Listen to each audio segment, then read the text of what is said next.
Our final speaker this weekend is nuclear physicist, author, and lecturer Stanton T. Friedman. He received his Bachelor's of Science and Master's of Science degrees in physics from the University of Chicago in 1955 and 1956. He was employed for 14 years as a nuclear physicist by such companies as GE, GM, Westinghouse, TRW Systems, Aerojet General Nucleonics, and McDonnell Douglas Astronautics, and eventually canceled programs as nuclear aircraft fission and fusion rockets and various compact nuclear power plants for space and terrestrial applications. He became interested in UFOs in 1958, and since 1967 has lectured about flying saucers at more than 600 colleges and 100 professional groups in all 50 U.S. states, all 10 Canadian provinces, and 18 other countries. He's published more than 90 UFO papers and has appeared on hundreds of radio and television programs. 2 of his 5 phenomenal books are now optioned to be future movies. And on top of all that, he's been a dear friend of mine now, Stan, if you can believe it, for about 15 years. Stan, it's always an honor to bring you to stage, Mr. Stanton Friedman. More than 15.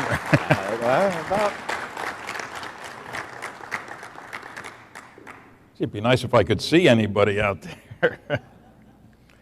It's a privilege again to once again appear at a MUFON symposium. I still hold the record for the most symposia that anybody and one person has spoken at. Hopefully that will continue. Because if it doesn't, it means I'm not around. I want to thank Dave McDonald, his staff of people, all the benefactors. I want to give my special congratulations to Kathleen Marden for being named Ufologist of the Year. She's earned it. And my goal tonight is to get you to think in a new way about us and aliens. Love them or hate them. Because I think all too often we forget how we must look to them. We think of how they look to us. And so,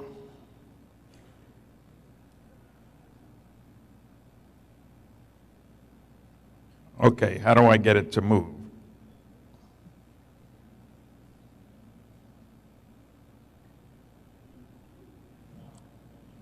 I'm having trouble. I pushed the right arrow.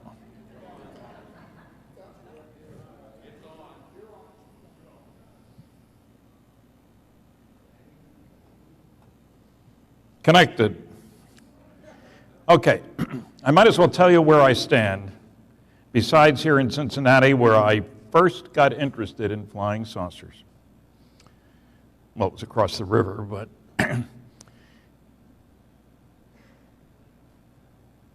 the evidence is overwhelming that aliens are visiting us, that governments are covering up what's going on. There are no good arguments against A or B. We're dealing with the biggest story of the millennium, and journalists and scientists have grossly neglected their responsibilities. I think we're a primitive society whose major activity is tribal warfare. I'm sure I can rearrange that, but I don't know how, so. I'm not touching anything. It isn't fair.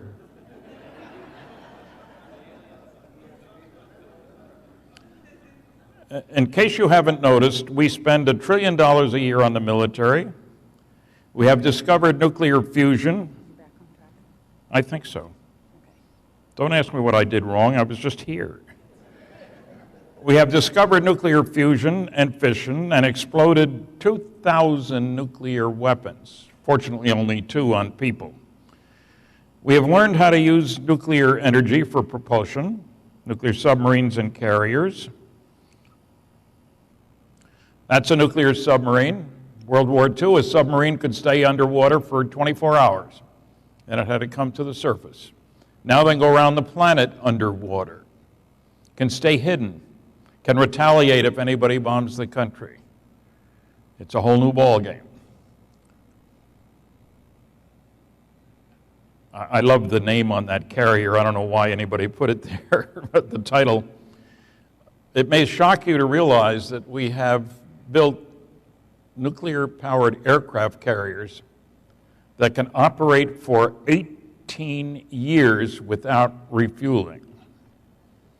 The first chain reaction was 1942. The first submarine was 1956. And of course, along the way, we decided we need to use nuclear energy for other things, not only water propulsion, but nuclear fission rockets. Now, the reactor sitting up there, the diameter is under 8 feet. The power level of its bigger brother, the Phoebus 2B, is 4,400 megawatts.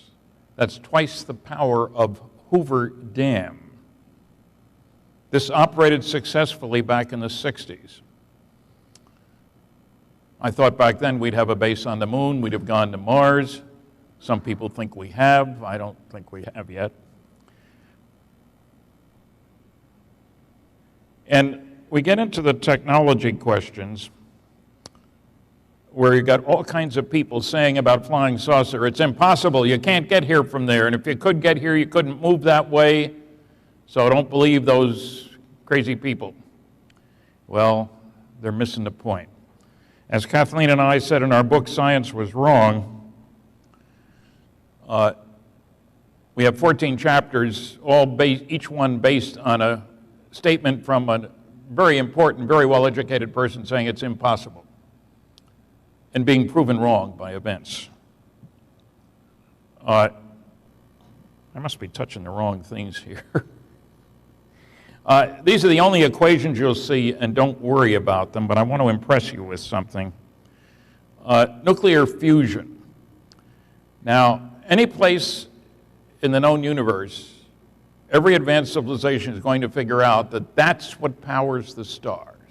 Not just the sun, not just the stars in our galaxy, but throughout the universe. Nuclear fusion. What's the big deal? If you use the right stuff in the right way, you can kick particles out the back end of a rocket, like in that first equation up there. Doing something wrong. With 18.3 MeV, very scientific term, million electron volts. And you say, so what? Normal chemical reactions involve 1 to 10 electron volts. So in terms of amount of energy available, nuclear fusion, for us at least, is the ultimate. That doesn't mean it won't be surpassed by something better in the future. Technological progress comes from doing things differently in an unpredictable way. But the point is that here we are in 2012. We've joined the other advanced, in quotation marks, planets in the universe because we know about nuclear fusion. What's important about that is not that we can build better bombs, which is certainly true, but that it puts the stars within reach. And it is my firm belief that aliens don't want us out there because we are such a primitive society.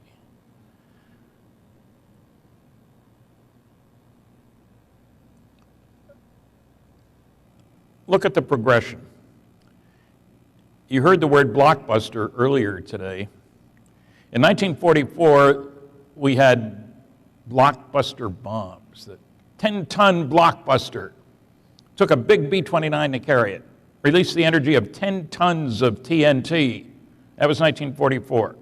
1945, our first fission nuclear weapon, 19,000 tons of TNT. 7 years later, we exploded our first H-bomb. You see a picture there.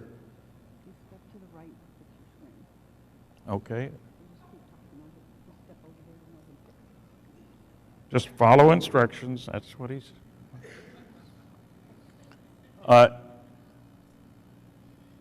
in 52, first H-bomb, 10 million tons of TNT. Think about that for a minute. And in addition, the Russians in a few years operated a much bigger one, 57 million tons of TNT in one bomb. 10 tons make a mess. 57 million tons is hell. So if you wonder why would anybody come to this unimportant planet out in the boonies, it's because we have shown signs of being able to get out there and take our brand of friendship, which is not, hello, how you doing? It's who can we kill next? That's a sad commentary. But if I were an alien, I certainly wouldn't want us out there. I don't think they do either. And there were 3 signs at the end of World War II that soon we would be going out. Soon meaning less than 100 years, which is nothing on a cosmic time scale. The 3 signs were nuclear weapons. Remembering now, we have exploded 2,000 of them. Powerful rockets. I can mess it up again, huh? We've exploded 2,000 nuclear weapons. We like to play with those things. Only 2 of them on people, fortunately. And we are a threat to the neighborhood. We destroyed 60 million of our own kind, killed that many people in World War II. 60 million. We destroyed 1,700 cities. We will this year spend $1 trillion on things military, while 20,000 children die every single day of preventable disease or starvation. Now, if you were an alien, what would you say about these guys here?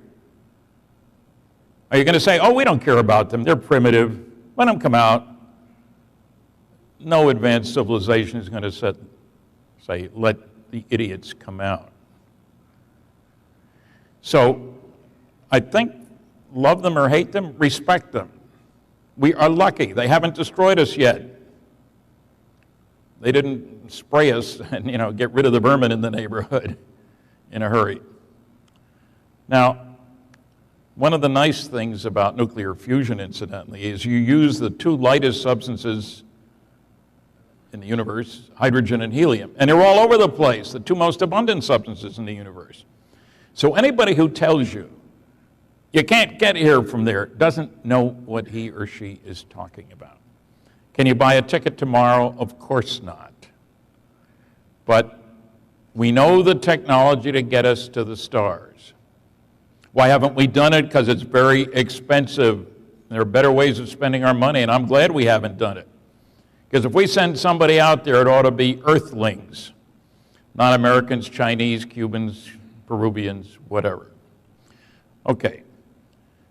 But you can see why I say they'd be concerned about us. And I read a paper not long ago where an astronomer was concerned about, they could tell that our CO2 level has gone up a bit in our atmosphere. They might come around and, be worried about us, that the planet is going to melt, it's going to get too hot. They're going to worry about that, and they're not going to worry about the fact that we've exploded 2,000 nuclear weapons? What a joke.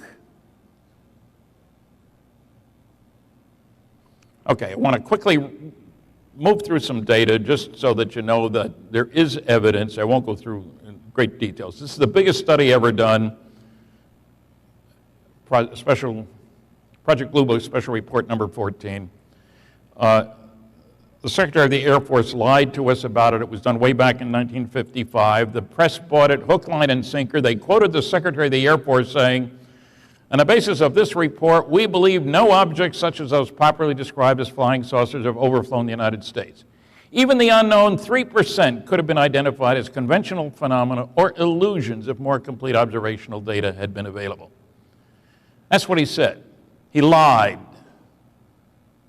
I don't mean cheated a little bit. He lied. Here's the categories. You'll notice the unknowns, 21.5%. That's a long way from 3 when I learned arithmetic. You notice the next to the last category, insufficient information. He said if we had more data, we could explain everything. There was a separate category, insufficient information. And yet nonsense like that has been stated over and over and over again by the nasty, noisy negativists. We should not let them get away with such nonsense. There's the quote. Got it pretty much right. Here's what my University of Chicago classmate, Carl Sagan, said. More of the same. The reliable cases are uninteresting, and the interesting cases are unreliable. Unfortunately, there are no cases that are both reliable and interesting. Sounds good. Any reference? Well, no. Any data to back it up? Of course not. Here are the facts. The better the quality, the more likely to be unexplainable.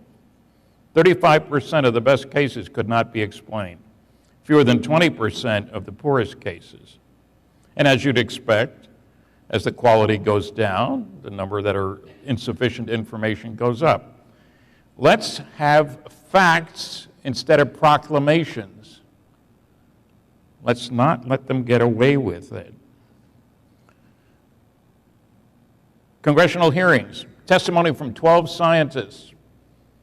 I was the only one without a PhD. I think I was the youngest one, too. I'm not sure if any of the original ones are still alive besides me.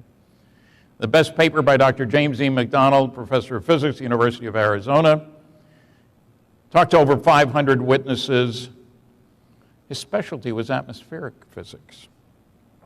He presented data on 41 outstanding cases, multiple witness, radar visual cases, sightings by pilots, sightings by astronomers, sightings over big cities. Don't let the noisy negativists fool you into thinking, well, there really isn't any solid data. There's a lot of solid data. They don't want to look at it, of course. Even the University of Colorado study, 965 pages. We spent $539,000. If you read the newspapers, there's nothing to flying saucers, nothing of interest. If you read the report, according to a special UFO subcommittee of the world's largest group of space scientists, American Institute of Aeronautics and Astronautics, 30% of the 117 cases studied in detail could not be identified. 30 is a long way from 0 or 3.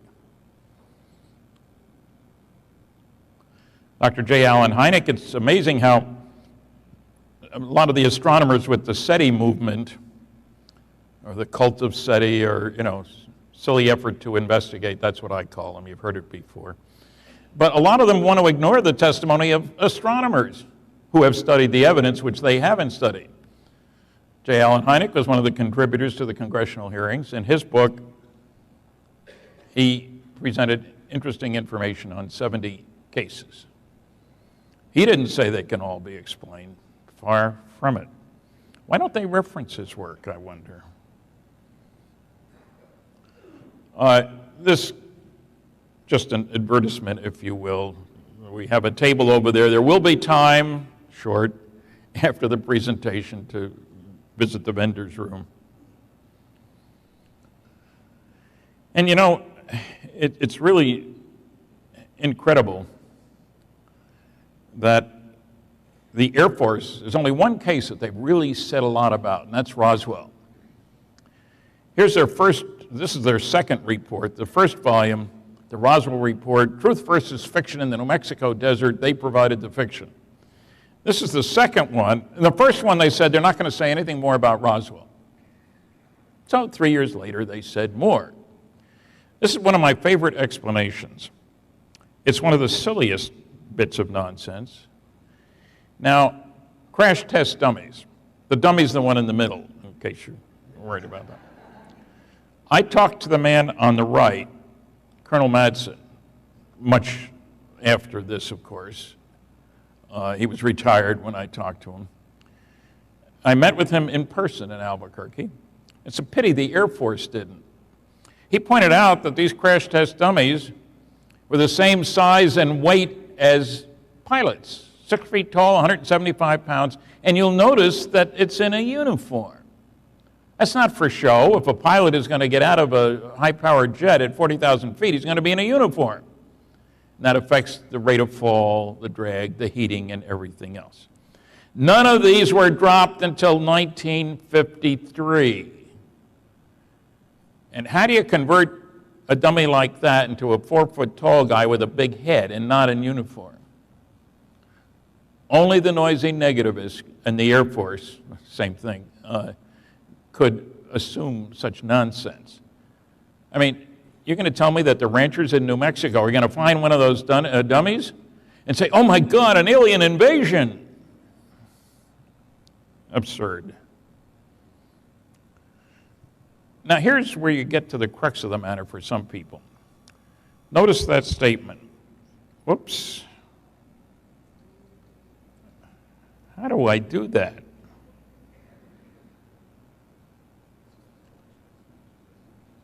Well, I've done it again, folks. Hit OK? I want to go back. Okay. Oh dear. The old clunkers are still around like me. The important thing is, he said, the demonstration that no possible combination of known substances, known forms of machinery, and known forms of force can be united in a practical machine by which man shall fly long distances through the air seems to this writer, an astronomer, outstanding one, as complete as it is possible for the demonstration of any physical fact to be. The date was October 1903. The Wright brothers' first flight was in December 1903. A distinguished scientist saying something stupid, really stupid. But that kind of statement has stood in the way of province in many different areas. That's what we talk about in our book, Science Was Wrong. When it's wrong, it can be very wrong. That's myself and Dr. Seth Shostak, one of the SETI cultists that I talk about in my book, Flying Saucers and Science. Now, we met on the Queen Elizabeth II. We each gave 3 lectures on a cruise from England to New York. We were cordial to each other. But in the course of my lecture, of course, I asked how many people had read each of those major scientific studies that I talked about. I talked about what was in them in more detail than today, and then how many have read it. He didn't raise his hand at all. We debated on coast-to-coast radio. And a vote was taken. I got 57% of the vote. Seth got 33%. 10% said, I don't know who won. But he really didn't know anything about flying saucers. Now, Michael Shermer of the Skeptic Society, we debated on Coast to Coast. I got 80% of the vote because he clearly indicated with his first statement that he was out in left field. He said, the only reason there are sightings you can't explain is that there's about a 5% residue in any of these crazy phenomena. And of course, I talked about Blue Book Special Report 14, 21.5%, and the Condon Committee 30%, and several other sources of data. And I got 80% of the vote with him. And I'd love to debate these guys again, but I would bet pretty strongly that they wouldn't be willing to do it because they'd have to do some homework. And the SETI claim is that there is no evidence for UFOs. They never cite the large-scale scientific studies. I read their books. They won't read mine. Now, I must admit, Seth said on Coast to Coast that he had my book on his nightstand. He didn't say he'd read it. On the nightstand. Very convenient. And I sent it to him with his permission. This was not, out of the blue. A good movie, incidentally, by James Fox. Now, it is interesting to consider what history will think about these guys in the future. A cult movement based on crazy assumptions and ignoring the relevant data. Why would anybody in his right mind out there send us a radio message? They're going to ask for an appointment for lunch? Why would they use technology appropriate to us? Our first long-distance radio call was in 1901, Marconi. Does he really think they're stuck at that level?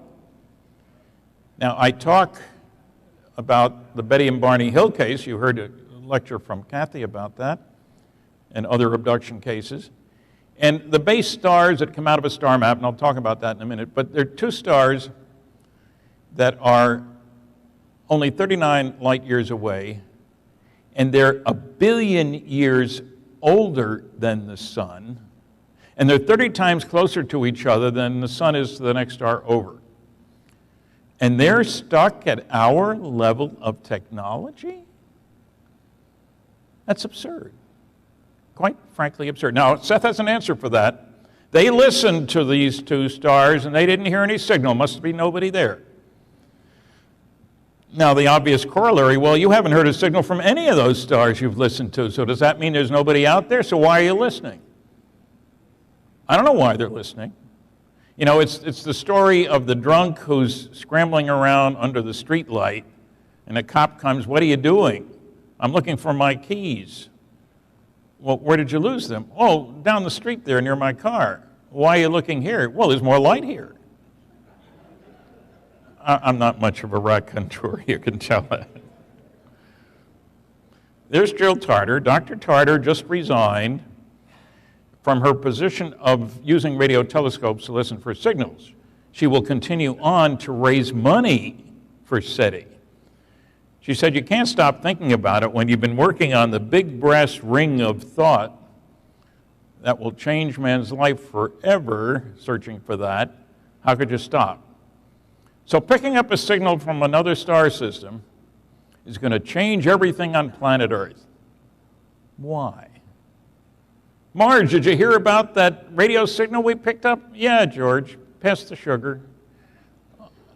Now, what if you were to say, "Oh, aliens are coming and they landed 3 blocks down and abducted a couple of people there"? That might change everybody's view about everything. So my next column in the MUFON Journal, and I appreciate the nice words some of you have said to me about my columns. None of you said anything bad because I thought you were afraid I would say something bad to you. She's 68, nice lady. You may recognize her from the movie or from Peter Jennings' mockumentary of February 2005. She and her husband were flying their plane and they saw a light through the clouds. "Oh no, not a UFO." It turned out to be the moon. That's the best you could come up with, a simulated UFO. And then there's Stephen Hawking, brilliant astrophysicist, theoretical cosmologist, whatever. "If advanced life exists, they'll contact us. Aliens haven't contacted us so far." Why would he say that? How does he know that? Is he hooked into the telegraph station, carrying the signals from the stars? Why would they contact us? Did Columbus send smoke signals to the natives? How does he know they haven't contacted us? Well, surely if there are aliens, they would talk to the SETI people, right? Hardly. Dr. Woolley, the British Astronomer Royal at the time, and he was quoted in Time magazine about space travel. It's utter bilge. I don't think anybody will ever put up enough money to do such a thing. What good would it do us? If we spent the same amount of money on preparing first-class astronomical equipment, we would learn much more about the universe. It's all rather rot. That was 1 year before Sputnik went up. And what field of science has benefited the most from the space program? Astronomy. The Hubble and all the other stuff out there. Now, one of Seth's comments when we were both on Larry King was that governments can't keep secrets. The proof of that is look what a lousy job they did with FEMA on Katrina. Look at the bad shape of the post office. What is the connection? I didn't hear him say NSA, NSC, CIA, DIA, ONI, OSI, NRO. They're the ones who keep secrets. Now, admittedly, a scientific colleague of his, Dr. Tyson, head of Hayden Planetarium, he told an audience that, look, the proof that the government can't keep secrets is clear. Look how much we know about President Clinton's genitalia. Very funny remark. What's it got to do with the question at hand? Absolutely nothing. This is one of a whole bunch of top secret Umbra, code word, CIA UFO documents. You can read, well, I'll say 7 words, 6.5, something like that. I got loads of these. And people say to me, Stan, why don't you just scrape off the black and see what's underneath? Because the CIA people aren't idiots. They Xerox first. So if you scrape off the black, there ain't nothing under there. No cover-up. There's another one just to show you. I wasn't just showing you one. This is an NSA document. They got smart. When I called them, because I'd heard they were releasing a bunch of documents, I gave her my name, and she said, oh, I know about you. That got me worried for a minute. What's the NSA know about me? Well, it turns out Philip Klass had told them that Friedman shows those other documents all blacked out, and he forgets to tell people that these are classified because it's sources and methods information. So they released 156 NSA UFO documents on which you can read one sentence. And all the rest is sources and methods information. Now, if you want to believe that, go ahead. There are a lot of fantasy fairy tales out there you can believe as well. They think we're stupid. Whited out isn't as impressive as blacked out. And after you've looked at your first 150 of these, you say, this is pretty stupid, isn't it? Are they covering anything up? You're darn right they're covering anything up, something, lots of something. These are all pre-1980, mind you. NSA means never says anything, or no such agency, if you prefer that. National Security Agency, if you're curious. Here's a great statement. Air Force General Carol Bolender was asked to evaluate Project Blue Book when the Condon Committee suggested it be dropped. He had nothing to do with it. He was working on a lunar excursion module. At the end of '69, October, he put out a memo, which we didn't see until at least 10 years later. Reports of UFOs which could affect national security are not part of the Blue Book system, and they will continue to be investigated after Blue Book closes. That's a little variation on the quote. I spoke with General Bolender years later. I said, it sounds like you're saying that there are 2 separate channels of communication. That's stuff which affects national security. Say a saucer going down the runway at a Strategic Air Command base where nuclear weapons are stored, that's a security issue. If we all go outside, wouldn't that be a spectacular end of the meeting, and see a saucer flying over? It happens all the time. I don't know what Newfound's count is for this last month, but typically it's been running over 600 sightings a month. So no big deal. And Bolender agreed there were 2 separate channels of communication. Yet the Air Force, ever since 1969, is saying we don't have anything to do with UFOs anymore. He said they will continue to be investigated, the sightings that could affect national security. And the Air Force officially says, oh, there's no national security consideration here. More lying. I don't like being lied to. I respect security. I worked under it for 14 years. And sometimes you have to tiptoe around the truth a little bit, not to release classified information. That's different from flat-out lying. And no, I don't want everything disclosed. I think there are some legitimate national security issues here. But I don't like lying either. This has a chapter on going into how to get to the stars, on the large-scale scientific sources, on the cult of SETI, on the reasons why aliens would come here. It's not just because we're bad guys. In case you didn't notice, we have a lot of resources on this planet, and people say nobody would go to another solar system to pick up mined metals. Well, not copper or iron or aluminum. How about gold? Was it $1,600 an ounce? How about rare earths? There are a lot of things that are pretty darn valuable.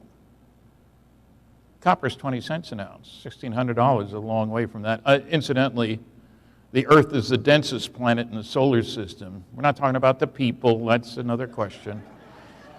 But average cubic foot of Earth weighs more than the average cubic foot of any other planet. That means more heavy metals, exotic things like osmium, rhenium, platinum, tungsten.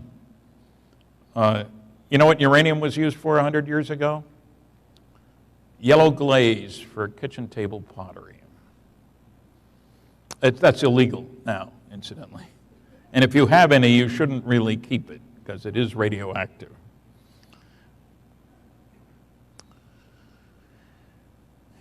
Top secret magic. There are some people who are very upset when I say that 3 of the more than 100 MJ-12, Majestic 12 documents are legitimate, and the most important classified documents are leaked to the public. This book goes into all the arguments made against that. It's very popular to take pot shots. Everybody knows those documents are fraudulent. Only Friedman thinks they're real, et cetera, ad nauseum. One of the intriguing things is the people who were on the MJ-12 committee, which is one of the things that bothers the disbelievers. Well, before we get to that, you'll recognize Philip Klass, one of the noisiest negativists of them all, the late Philip Klass. One of those MJ-12 documents, he sent a rather snide letter to me saying, perhaps you didn't notice that the typeface was the large pica type. But I have 9 National Security Council documents, NSC is mentioned, and they're all done in the small elite type. I challenge you to find any other genuine documents, meaning he gave a whole bunch of criteria, got to be signed and so forth. And I will pay you $100 each, up to a maximum of 10 for 10. He had never been to the Eisenhower Library. He'd gotten his stuff by mail. I sent him 20 from my files done in pica type. I've spent a lot of time at the Eisenhower Library. I knew he would reject most of them. He accepted 2. And I think he thought he had me, because he told everybody about challenging me. Well, I was going to the Eisenhower Library, and I picked up 14 that met all his criteria, done in the same size and style type. And I sent him copies in an invoice for $1,000, and he paid me. There's the proof of it right in front of you. And then he got mad. His father was a lawyer. He threatened to sue me for printing that check. I said, Phil, you sent me a check. I Xeroxed it. I took the check to the bank. They cashed it. I can do whatever I darn please with that Xerox. He didn't say anything more. But it's typical of the intellectual bankruptcy of the pseudoscience of anti-ufology. I like the way that sounds. The Eisenhower Library alone has 250,000 pages of National Security Council material. 250,000. How could anybody in his right mind, oh, that's the problem, isn't it, say that they all, if you got 9, they should all be done in the same typeface. If you had 99 out of 100, okay, I'll buy it. From 9 to 250,000 makes no sense whatsoever. And I mention it only because we need to know the feebleness of the arguments of the nasty, noisy negativists. We can't sit back and let them get away with nonsense, which is what they try to do. Operation Majestic 12 was real. And there aren't any good anti-arguments, as I point out in that book. This is the famous Betty and Barney Hill and their dog. That's not the strange creatures I'm interested in. I'll see. And the reason for showing you this is the star map that Betty described as being seen on board the craft. And when it was published in The Interrupted Journey back in the mid-'60s by John Fuller, best-selling book all over the place, there it sits, and how do you make sense out of it? What does it mean? We got no names. These were the base stars, heavy trade routes, light trade routes, occasional expeditions. We'll never know. Well, a brilliant woman named Marjorie Fish did something nobody else had ever done.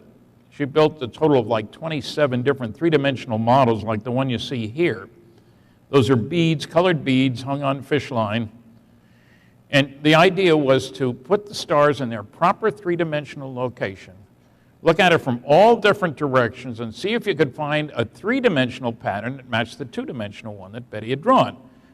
And Betty was instructed, only draw it if you can remember it accurately. Dr. Simon was like that. She drew it, Marjorie built her models. At first she found no pattern that matched, and the second one, no pattern that matched. She kept eliminating certain kinds of stars. And pretty soon she found one pattern that matched, angle for angle, line length for line length. It was a happy day for Marjorie. I was the first to publish about it because I got asked to help her, not that she needed it, but by the head of APRO, the Aerophenomenon Research Organization. And we both spoke at a MUFON conference in Cleveland, which I helped out kind of. Marjorie was much better at talking to astronomers than to general people. She's a brilliant woman.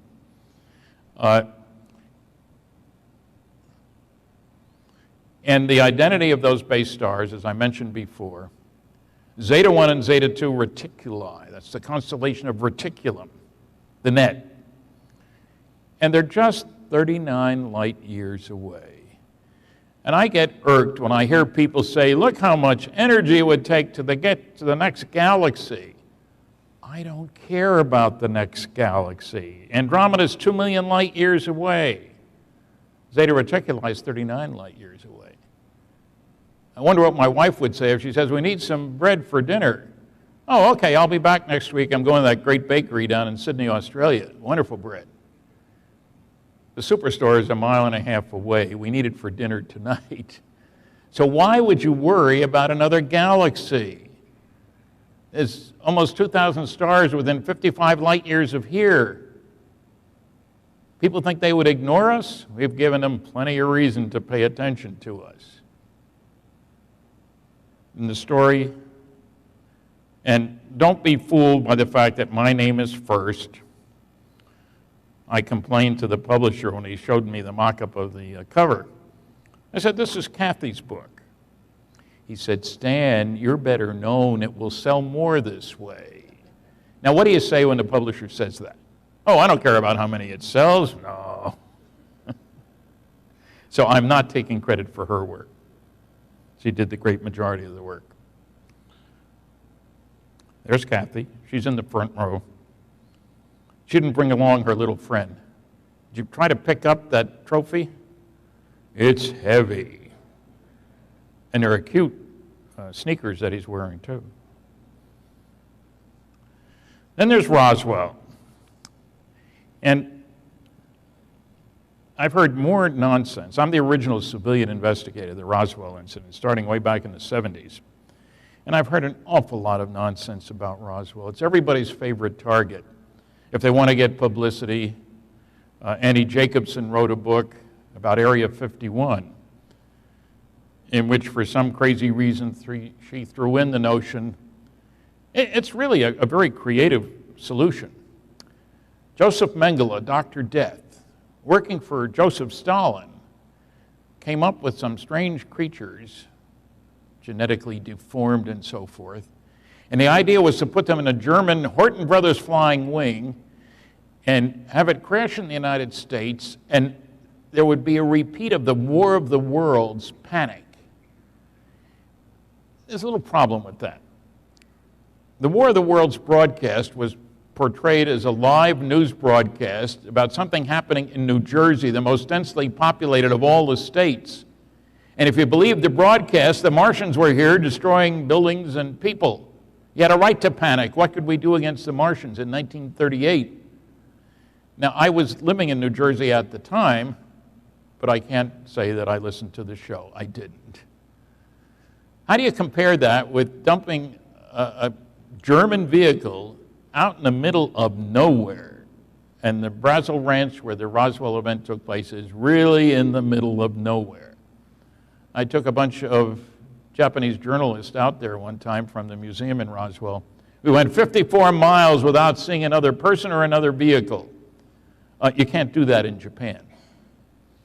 They were kind of shook up by how isolated things were. That explanation doesn't work. Somebody else said they had deformed Japanese to do radiation shielding experiments. They were hung in a fugal balloon with Horton Brothers technology. And again, no evidence for that either. Let me see. There are several other crazy explanations, but enough said. The evidence is overwhelming, and read Don Schmidt's book with Tom Carey, Witness to Roswell. That's one of the two books that are optioned to make a movie, Magic Men, about MJ-12 and Roswell and the ups and downs of research. And as Don will tell you, there are a lot of ups and downs. We will talk about some of the crazy explanation, I hope, in the movie anyway. I can't tell you when it's going to be out. Bryce Zabel and Donnie Most, they've written a screenplay.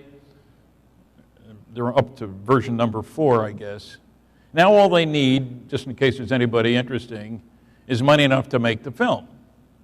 A few $1 million would probably get them started anyway, and then get other investors. What I'm hoping is it gets made before I die. You know, the other movie they're working on, incidentally, is Betty and Barney, a movie of the captured book. So I might have the honor of having 2 of my books with my name on it being made into movies. I insist that Richard Dreyfuss play me in Magic Men. Somebody says he's too handsome. Well, we'll forget that. But Roswell was an important event, and it's important to realize, you can see from the map, there's Roswell over here. There's the White Sands Missile Range, largest military base in the United States. You got to have a big base if you're firing missiles around. You really don't want to land them on people, or cows even. Incidentally, if you want to see Trinity site, which is right over there where man's first atomic bomb was exploded, come with me on a tour in October. We're going to see Trinity site. It's only open 2 days a year. We'll see Roswell, we'll see Los Alamos, we'll see a whole bunch of interesting and exciting museums and White Sands Missile Range and so forth. In case you don't know it, there aren't many people in New Mexico. So you won't be bothered by huge crowds. Even in Roswell during festival, there were a few thousand people there. Crash at Corona, book about Roswell with Don Berliner. It's one of the early books, but it gives you the feel for how things came into be that we got into investigating it and so forth. And it hopefully puts to rest the crazy notion that people have said to me, Stan, why did all those people come running to you to tell you about Roswell? The answer is they didn't. I had to go looking for them. I wish those people would pay my phone bill. Bill Moore and I, in a year and a half, found 62 people before the internet. A lot of work.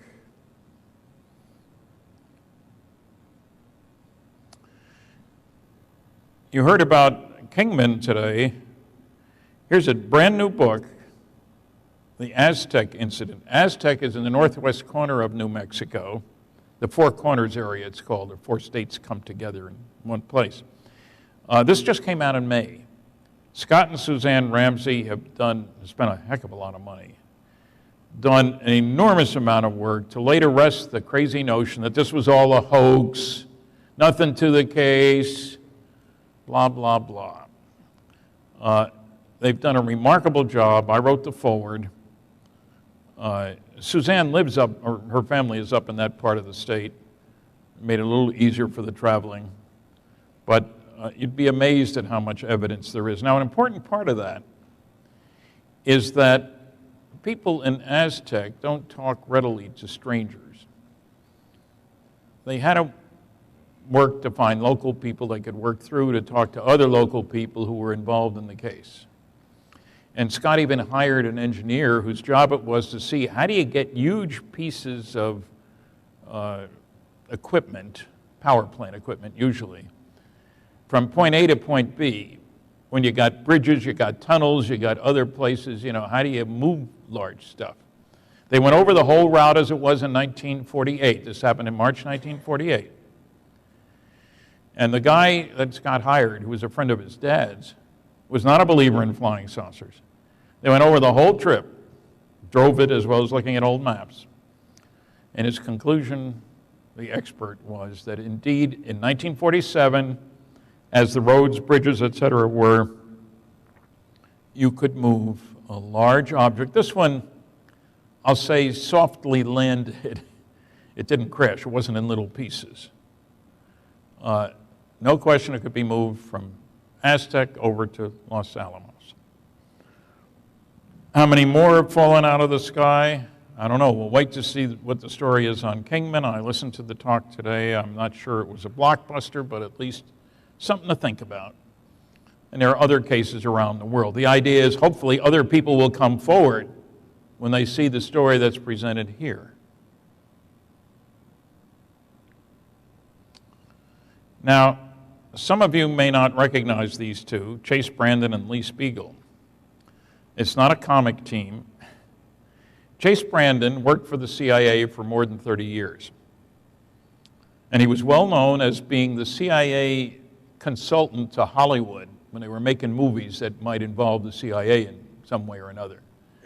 For two reasons, to make it look more realistic and to make sure they didn't say anything that the CIA didn't want said. Lee works for Huffington Post. And Chase Brandon came out with a blockbuster about a month ago. He's written some science fiction books.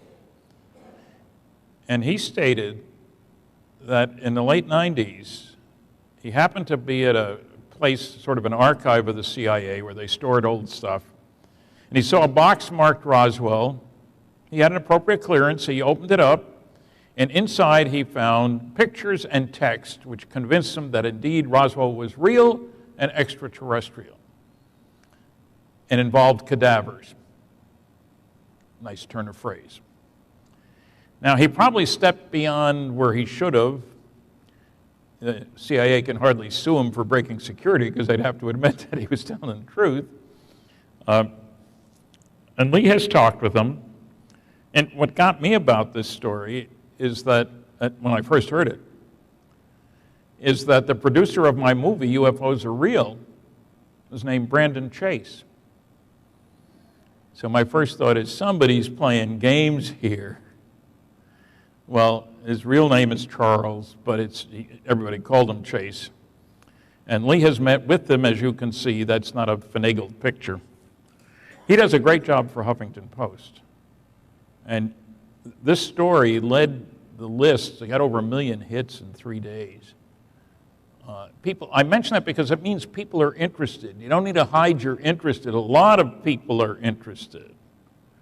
So this story, we probably haven't heard the end of the story. Of course, there were people who said, oh, he probably never worked for the CIA. Well, I've talked to grad students in England looking at Hollywood and the intelligence community, and who have known about his involvement with Hollywood productions for years.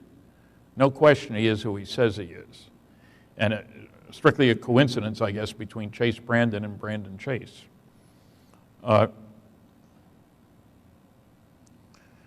Science was wrong. It's not just a plug. It's very important for all of us to realize that often pronouncements from on high are wrong because they're made by people who don't want to admit that they don't know all there is to know. And that includes about medicine, it includes about flying saucers, it includes about interstellar travel. There's a whole long list of things. Kathy and I each did 7 chapters here. One of them is about abductions.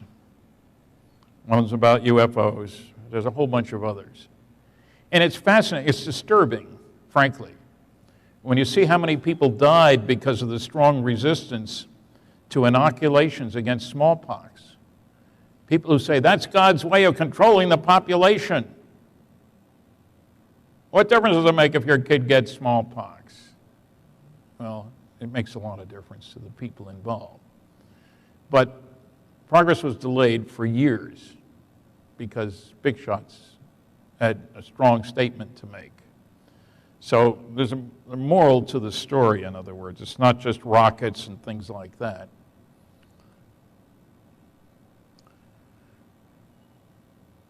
This is a bunch of books for you to read. Now, I'll admit, I hate to admit this, but I get people saying, well, Stan, I don't read many books anymore. Do you got any DVDs? I think they're hoping I'll say no and they can go away. Yeah, there's several different DVDs out there. If you want to watch instead of read, go ahead. But let's face it, you can read a lot more words in an hour than you can listen to. So if you want a lot of information, reading books is a good idea. And you can underline them too. I guess some people don't like that idea, but I mark up my books, the ones I own, not library books, please. And yes, I still go to libraries. And if there's any newspaper men out there, I bet you'd increase your circulation if you'd start carrying serious stories about flying saucers instead of the stuff you've been carrying.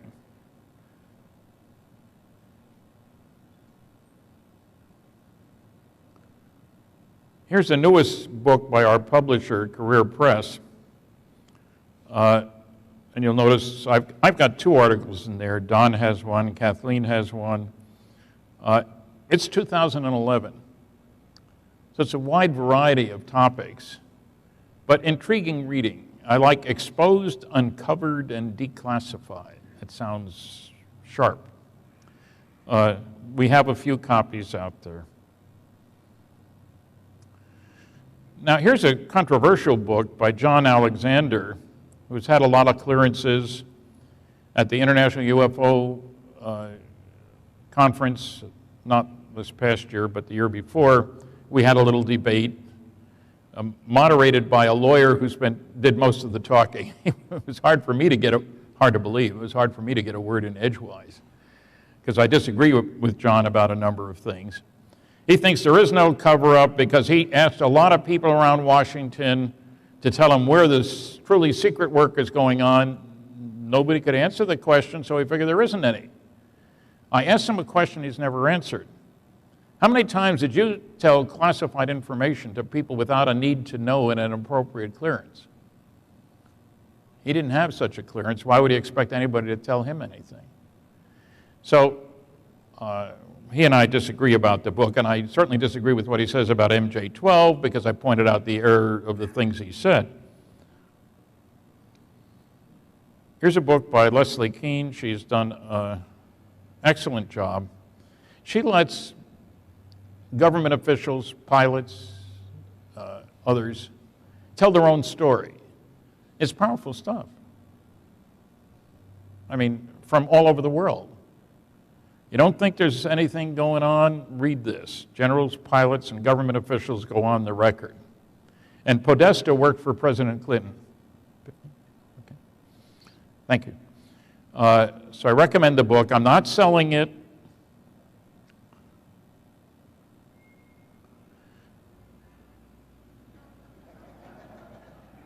It's nice to be recognized by your peers. This was in the St. John newspaper, St. John, New Brunswick, after they carried an article saying that I'd been inducted into the Roswell UFO Hall of Fame.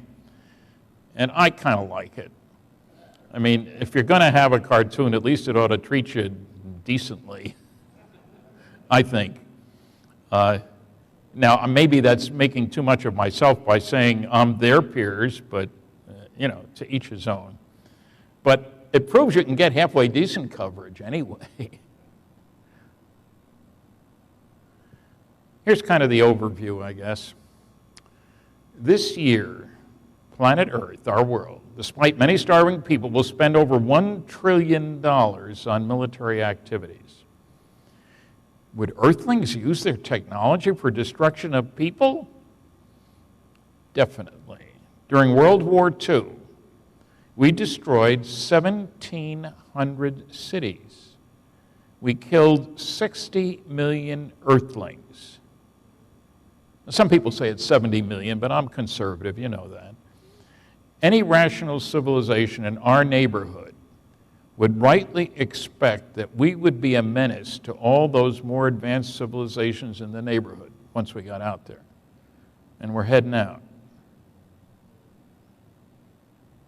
Thanks for listening.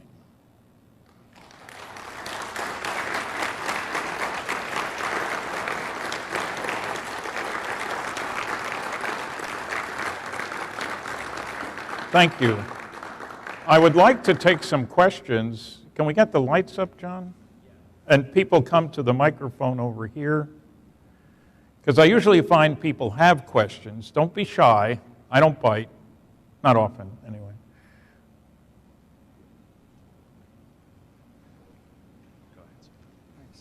I really enjoyed your presentation, Stanton. When we heard Nick Pope speak the other night, he mentioned some reasons that aliens might be visiting. When you look at the big picture over all these years, do some reasons they would visit us seem more likely to you than others?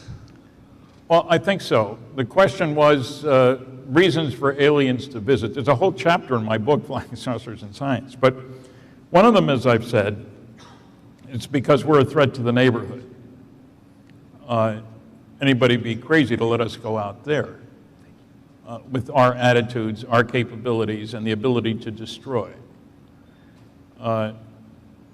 Another reason is to mine the resources.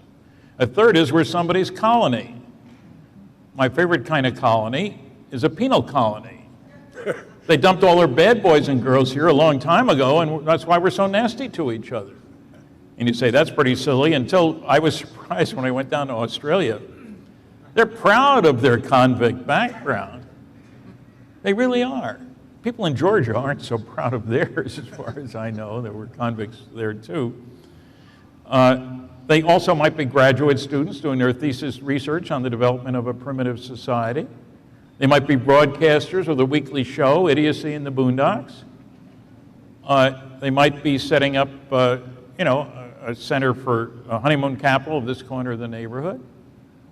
Wouldn't that be an exciting honeymoon? Go visit the Earthlings? Well, some people like to take strange honeymoons. There's a bunch more because, step back a minute. If you go to the Greater Cincinnati, Northern Kentucky airport here, how many reasons are there for people to travel?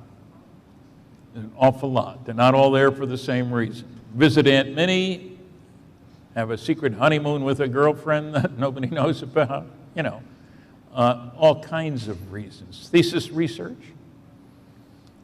So I think there are a lot of reasons for beings to travel. But in our case, I think the primary reason is that we're a threat to the neighborhood. You got to keep tabs on the primitives. It's a little late if they show up at your doorstep with their nuclear weapons aimed at you. You got to go check them out beforehand. And all the evidence is they've been coming around here for thousands of years. You know, if you want a good book, incidentally, that gets into that sort of thing, you might try The Bible and Flying Saucers by Dr. Barry Downing. Barry is still a religious consultant of MUFON, as far as I know. He has a bachelor's in physics and a doctor of divinity. Divine physics, that's his beat. He goes through the Old and New Testament, and it looks like they've been coming here a long time. So who knows? I mean, there may be, I like to point out to people that there was a major world chess championship conducted on Iceland. So who knows what reasons they might have for coming here. Yeah. Stanton, regarding Chase Brandon, one of the most commonly voiced skeptical comments since that came out has been that if the CIA is legitimately covering up this event, they would not leave a box laying around labeled Roswell. They would rather have it labeled some innocuous label. Well, the box wasn't laying around. It was in a classified facility with lots of other boxes of artifacts. Presumably, believe it or not, the government agencies do collect clippings on things that are appropriate. I've talked to people, and that's one of the areas CIA was collecting clippings on, the Air Force too. So I don't think it was lying around. Well, perhaps not lying around, but still labeled in that manner. I mean... Might have been in letters 1 inch high. You know, and he's looking around and, gee, wonder what's here. Roswell? He got curious. Look, I wasn't there. I would love to talk to him. Some even speculate that they wanted him to find it if they labeled it such. This was back in the 90s. I can't believe that they were planted for somebody to go public with in 2012. So it's one of those inadvertent things, I think. And there is a real question, of course, why does he say something now? He's known about it since the late 90s. True. He's pushing his science fiction book, and maybe that's why. And people have asked me, well, do you think he crossed the line? And I have to say yes. If it's a black project that they know about Roswell, then by even saying what he said, without revealing what was in the documents or the text or the pictures, he had crossed the line. So I don't have all the answers. I'd love to get to talk to him about it. Thank you. Stan, quick question, quick answer, please. What is your ideal idea of disclosure that what we need to know? If you could. Say that again? What is your ideal idea of disclosure by the U.S. government, what we need to know versus what you don't think we need to know? You touched on that earlier a little bit. John, I'm having trouble understanding the words. What do you think the U.S. government should disclose versus what do you think they should not disclose about UFOs and crashes? What do I think they should not disclose about UFOs? And what do you think they should? Okay. Versus. Okay, now I understand. I am not part of the disclosure movement because I think there is a legitimate national security issue here. I think if we learned any technology from what we've picked up, from wreckage, whether it's Aztec or Roswell or Varginha or any place else, then I don't think that should be put out on the table unless the Russians, the Chinese, India, Pakistan, everybody else puts what they have out on the table. Be utterly ridiculous.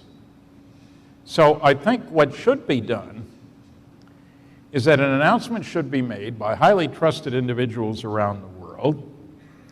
A little hard to find anybody. My favorite choice would be the Queen and the Pope.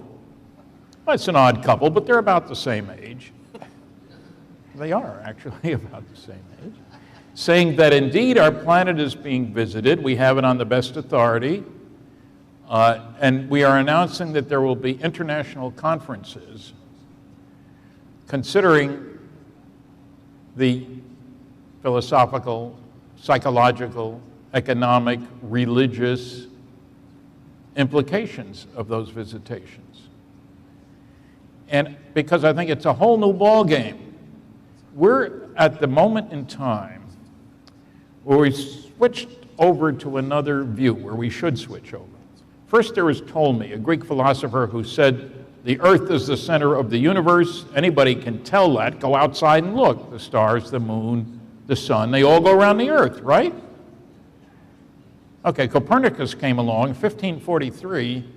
He had the gall to write a book in which he said, believe it or not, that the earth wasn't the center of the universe, the sun was. He was fortunate he died that same year that the book was published, and somebody else was burned at the stake for agreeing with him, and the book was repressed by the Catholic Church for 300 years. Okay? Now, we suddenly realize that thanks to Kepler, the Kepler satellite, which is looking at an area of the sky as big as my fist at arm's length. Can it look at Zeta Reticuli? No, it cannot. It's going out the same orbit over and over again. It can't look anywhere near the sun and so forth.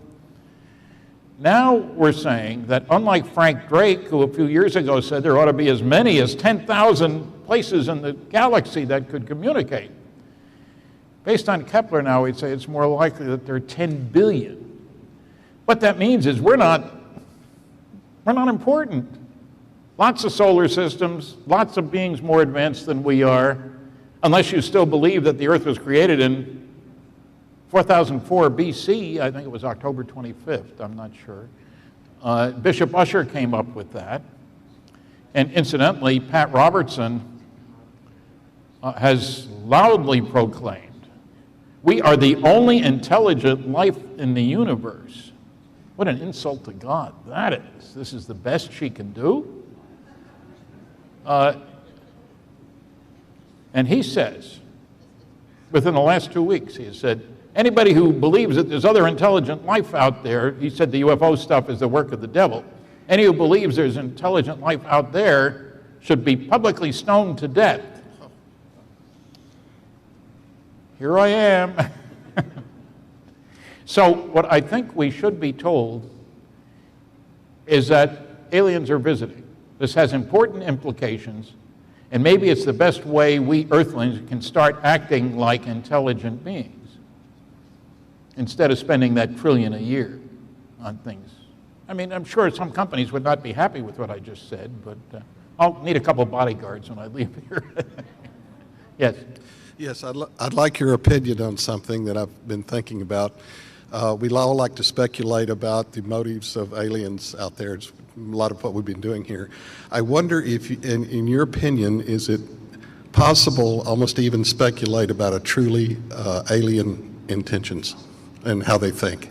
A truly alien what? A truly alien mind or intelligence. What about Is it possible something so foreign, is it possible to assign a motive to that? Well, look, there may be all kinds of intelligent life out there, some of whom don't give a darn about us, and some of whom aren't in technology. And, you know, some of the SETI guys would like to think if we're going to get anybody in contact with us, it's going to be a robot, of course. I don't buy that. I think that every advanced civilization will be concerned about the need for finding a place to go if there's a supernova, if there's an asteroid hit, if you've exhausted the resources of the planet. We used to think everything just went on the way it was. What do you mean the continents move? It took 40 years to get continental drift accepted.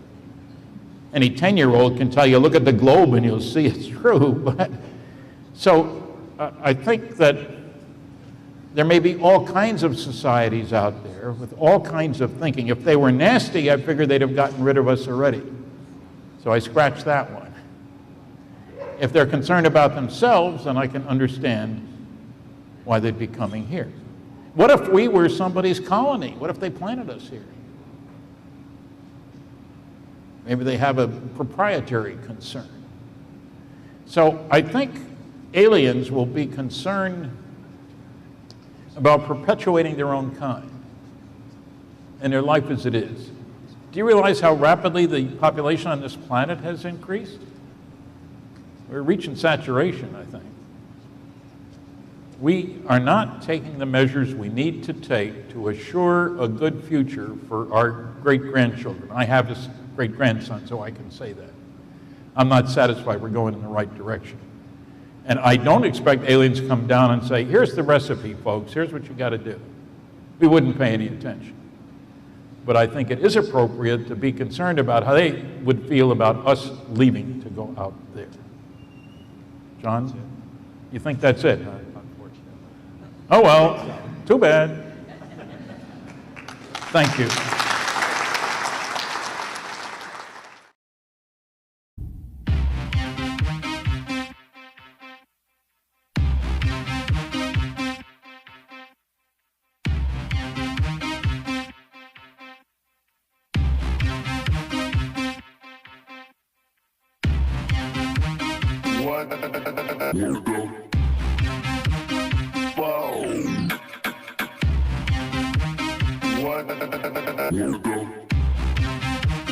What the